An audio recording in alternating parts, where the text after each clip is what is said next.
Homens do Sagrado. O programa que falará dos desafios que um padre enfrenta no seu cotidiano, mas também abordará as belezas escondidas no coração dos sacerdotes. Homens do Sagrado. Apresentação: Padre Luvanor Pereira.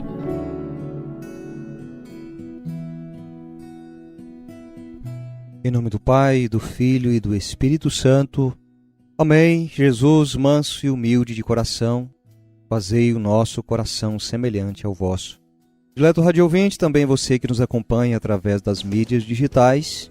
Programa Homens do Sagrado, chegando mais uma vez até você.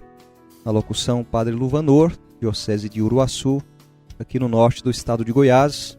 Pároco da paróquia Nossa Senhora da Abadia, aqui na cidade de Niquelândia. Atualmente também coordenador diocesano de pastoral. Acolho você e sua família. Desde já um abraço a você que me permite te encontrar nesta hora. Você leigo, seminarista, religioso, religiosa, as comunidades de vida contemplativa, aos diáconos, você sacerdote, ou mesmo bispo que nos ouve, sejam todos bem-vindos. Convido você para meditarmos juntos o tema do programa de hoje.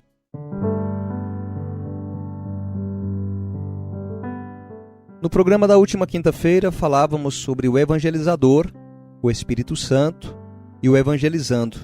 Hoje, dentro do tempo do Advento, em preparação para o Natal do Senhor, temos como tema João Batista nos apresenta Jesus. Desde que João Batista escreveu a pessoa e o ministério de Jesus, apresentou-o não somente cheio do Espírito Santo, mas também do poder de Deus para cumprir a missão que lhe fora encomendada pelo Pai. Jesus Messias é quem batiza no Espírito Santo e em fogo. Conforme Lucas 3, versículo 16, ele os batizará no Espírito Santo e no fogo. Por esse motivo, Jesus iniciou seu ministério proclamando expressamente que estava cheio do Espírito para realizar a obra messiânica de libertar a humanidade. O Espírito do Senhor está sobre mim, porque ele me ungiu para evangelizar os pobres, enviou-me para proclamar a remissão aos presos, aos cegos a recuperação da vista, para restituir a liberdade aos oprimidos e para proclamar um ano da graça do Senhor. Lucas 4, 18, 19. A salvação que Jesus veio trazer consistia em um desígnio de grande envergadura, não dirigida somente a Israel, mas que deveria estender-se a toda a humanidade. Eis porque Jesus necessitava achar-se revestido de uma força divina do alto para realizar esta missão tão universal. Quando Pedro faz sua primeira pregação aos pagãos, atesta: a Jesus de Nazaré, Deus o ungiu com o Espírito Santo e com poder. Ele passou fazendo bem, curando a todos os oprimidos pelo diabo, porque Deus estava com ele. Jesus, profeta poderoso em palavras e obras, manifestava esta força divina, tanto em seus ensinamentos plenos de autoridade, como nos milagres e curas, realizados por Deus por seu intermédio. Assim, é lógico concluir que nenhum de seus colaboradores poderá continuar a obra libertadora do Mestre sem o Espírito Santo e sem poder. Por isso, as últimas recomendações de Jesus ressuscitado aos seus cooperadores na sua obra de salvação foram estas: eu vou mandar sobre vocês o dom que lhes está prometido por meu Pai. Entretanto, não se afastem de Jerusalém até que sejam revestidos da força do alto. A seguir acrescentou: João batizou com água, mas vocês serão batizados no Espírito Santo dentro de poucos dias. A seguir, explicou para que viria esta força divina. Receberão a força do Espírito Santo, que irá sobre vocês, e serão minhas testemunhas em Jerusalém, Samaria e até os confins da terra. Chegando Pentecostes, Jesus cumpriu sua promessa e encheu-os de seu Espírito, que desceu sobre todos e cada um deles, ali reunidos com Maria, sua mãe. Graças ao testemunho dos apóstolos, nesse dia se converteram umas 3.000 pessoas. Gozavam já de uma força que antes não tinham, mas ainda faltava-lhes algo mais. Imediatamente após esse glorioso momento, São Lucas conta-nos como Pedro e João, um dia, subiram ao templo para a oração matutina. Sentado junto à porta formosa, encontrava-se um paralítico pedindo esmola. Olhando fixamente os dois apóstolos, esperava receber alguma esmola, mas Simão respondeu-lhe: Ouro e prata não tenho, mas o que tenho te dou. Em nome de Jesus Nazareno, levanta-te e anda. Ele se levantou e começou a pular, não deixando de louvar a Deus pelo sucedido. A cura espetacular de um homem tão conhecido por todos fez com que uma imensa multidão se congregasse ao redor de Pedro e João, e eles aproveitaram para anunciar a ressurreição de Cristo Jesus. Nesta segunda proclamação, converteram-se 5.000 pessoas. Havia, todavia, uma força superior que ainda deviam receber. Não era suficiente a que já possuíam. Passaram o dia inteiro anunciando a todos os que vinham à procura de um Deus oculto pelos muros inacessíveis do templo, que já tinham livre acesso à sua presença pelo precioso sangue de Cristo na cruz. À tarde, acompanhado pelo chefe da guarda do templo, chegaram os sacerdotes e os saduceus, mostrando-se muito irados por causa da pregação dos apóstolos. Sem maiores delongas, prenderam-nos e os jogaram em sombrio calabouço.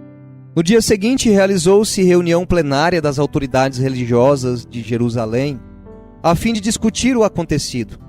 Mandaram chamar os revolucionários pregadores, os quais se apresentaram juntamente com o homem que haviam curado. Simão Pedro tomou a palavra e começou a pregar a boa nova da salvação, graças à ressurreição de Cristo Jesus, aos mesmos que o mataram. Jamais estivera em presença de pessoas importantes e não podia deixar passar esta ocasião. Os chefes e escribas escutaram-no indignados. Os anciãos tapavam os olhos porque diante deles estava pulando aquele homem que por mais de 40 anos fora paralítico. Então, usando sua autoridade, decidiram proibir-lhes de continuar pregando em nome de Jesus, ao que Pedro e João opuseram-se decididamente. Com irrefutável lógica, Simão Pedro argumentou: temos que obedecer primeiro a Deus do que aos homens. E João acrescentou: não podemos deixar de falar daquilo que vimos e ouvimos. No entanto, os guardiães da ortodoxia e pureza da religião de Israel estavam decididos a exterminar radicalmente a perigosa seita dos nazarenos, que se expandia cada vez mais. O que deveria fazer a comunidade para não sucumbir ante o mar embravecido? Não seria melhor deixar passar um pouco de tempo sem fazer nada para que os ânimos serenassem? Por que não fugir de Jerusalém e refugiar-se em outra cidade mais pacífica? Entretanto, eles não se deixaram dominar por nenhuma pressão. Para resolver o problema da maneira mais fácil, deveriam enveredar pelo caminho mais difícil: lutar. Certamente não com armas dos homens, e menos ainda com as de seus adversários, mas com as armas de Deus. Perceberam que necessitavam de um poder especial não só para resistir aos embates de seus inimigos, mas principalmente para ganhar a vitória em benefício da pregação do Evangelho. Levantaram então as mãos para o céu e exclamaram no mais profundo de seu ser: agora, pois, Senhor, olhai para as suas ameaças e concedei aos vossos servos que, com todo desassombro, anunciem a vossa palavra. Estendei a vossa mão para que se realizem curas, milagres e prodígios pelo nome de vosso santo servo Jesus. Eles nunca pediram que seus problemas terminassem, nem ao menos que Deus os livrasse de seus inimigos. Sua atenção concentrava-se apenas na pregação e, por isso, a única coisa que pediram foram 2 armas para entrar em combate: coragem para pregar e força para realizar milagres em nome de Jesus. A resposta de Deus não se fez esperar. Apenas terminaram de pronunciar a última palavra, a casa onde estavam reunidos começou a tremer. Deus ouvira sua súplica e enchia-os com a força do Espírito para que proclamassem valente e eficazmente a salvação em Cristo Jesus. Certamente contavam desde antes com a efusão do Espírito em Pentecostes. Entretanto, reconheceram que lhes faltava uma força especial em relação à pregação, pois sentiram que não lhes era suficiente o que haviam recebido. As circunstâncias exigiam uma capacidade que todavia ainda não possuíam. Por sua parte, responderam com a mesma fé com que haviam orado. Consta-nos através do livro dos Atos que saíram imediatamente e pregavam com toda valentia, já agora não só em Jerusalém, mas em toda a Judéia e até Samaria e Galiléia. O mesmo acontece com qualquer evangelizador. sem dúvida recebeu o Espírito Santo no dia do seu batismo, que foi por ele ungido em sua crisma, e talvez tenham até recebido sua ordenação sacerdotal, mas se reconhece que necessita ainda de um poder maior para proclamar Jesus e instaurar seu reino neste mundo, então recebê-lo-á. Esta força de Deus é oferecida aos que estão ungidos com o fogo que incendeia o mundo. Por isso, se alguma vez te envergonhaste de manifestar publicamente tua fé diante de teus amigos no trabalho ou na universidade, se tuas palavras e conhecimentos não são capazes de converter outros, nem teu apostolado tem tido fruto abundante, se tudo o que fizeste pelo Evangelho não te satisfaz e queres servi-lo mais e melhor, se te constrange quando o outro fala valentemente de Jesus e de seu Evangelho, se nada pudeste fazer por uma pessoa desiludida ou desesperada, ou não soubeste dar resposta adequada a quem te perguntou e atacou a sua fé, se te sentes incapaz de proclamar Jesus como Salvador e Senhor, se nada podes fazer diante dos grandes problemas da guerra, da corrupção, e teus esforços foram incapazes de transformar as estruturas injustas, se vês que não podes vencer inimigos mais fortes do que tu, se queres pregar em tempo oportuno e em tempo inoportuno, se reconheces que necessitas sabedoria de Deus, se queres ser como Jesus, boa notícia para o mundo, se teu desejo é que todos voltem-se para Deus, se reconheces que necessitas de um poder sobrenatural, se acreditas que o amor de Deus não se esgotou e é capaz hoje ainda de realizar milagres e curas, então estás necessitando da força do Espírito que Cristo Jesus prometeu a seus apóstolos e proclamadores de seu Evangelho. Necessitas do Espírito Santo para incendiar o mundo com amor a Cristo. Necessitas fazer um mundo novo, renovar a sociedade e transformar os corações dos homens. Após tão rico ensinamento, querido irmão, irmã, internauta, você rádio ouvinte, convido você para rezarmos e assim encerrar nosso programa de hoje.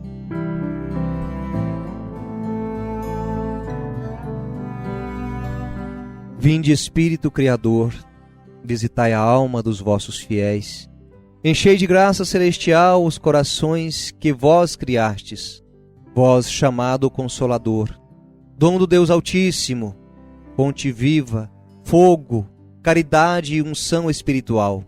Vós que com vossos 7 dons sois força da destra de Deus, vós o prometido pelo Pai, a vossa palavra enriquece nossos lábios. Acendei a vossa luz em nossas almas, e infundi vosso amor em nossos peitos, e a fraqueza da nossa carne fortalecei-a com redobrada força. O inimigo, afugentai-o para bem longe, dai-nos a paz quanto antes, abrindo-nos caminho como guia, venceremos todos os perigos. Que por vós conheçamos o Pai, conheçamos igualmente o Filho, e em vós, Espírito de ambos, creiamos todo o tempo. Amém. Amém, amado rádio ouvinte, internauta, chegamos ao fim do nosso programa de hoje. Desejo a você uma abençoada quinta-feira de adoração, neste tempo tão propício, tempo do Advento. Se não pode ir à Capela do Santíssimo, reserve um tempo de oração ao longo do seu dia e que o Espírito Santo te fortaleça, dando coragem, dando sustento para prosseguir tua caminhada.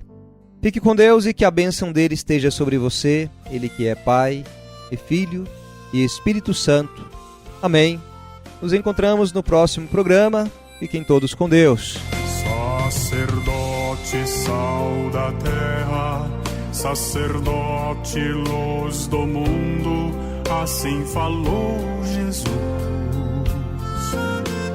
Sacerdote, em vão procuro outra missão maior do que a tua, maior que a tua é a do próprio Deus.